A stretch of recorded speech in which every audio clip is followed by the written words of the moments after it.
मीर साहब का कमेंट आया, वो कह रहे हैं सर्दियों में पेशाब बहुत ज्यादा आता है, हम्म। इसका कोई आसान हल हाँ, बता वो दें। मैंने अभी प्रॉफिट वाली वीडियो में बताया था ना, माजून फलाफा, तो वो इसके लिए भी इस्तेमाल कर सकते हैं।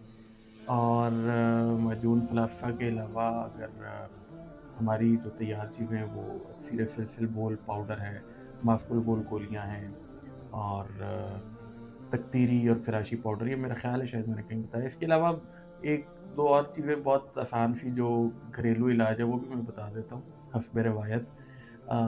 ये जो काले तेल होते हैं, काले तेल और अजवाइन और देसी गुड़, इन तीनों को हम अगर मिक्स कर लें, पहले काले तेल और अजवाइन जो है इनको आप पीस लें, फिर उसको गुड़ में मिक्स कर लें। ये छोटा चम्मच के करीब जो है वो रात को बेशक ले लें या दिन में एक दफ़ा दो दफ़ा ले लें, तो सर्दी की वजह से जो पेशाब आ रहा होता है बार बार, तो वो भी बेहतर हो जाता है। वैसे भी अगर पेशाब बार बार आ रहा होता है, मसाले को बेसिकली मजबूत करते हैं।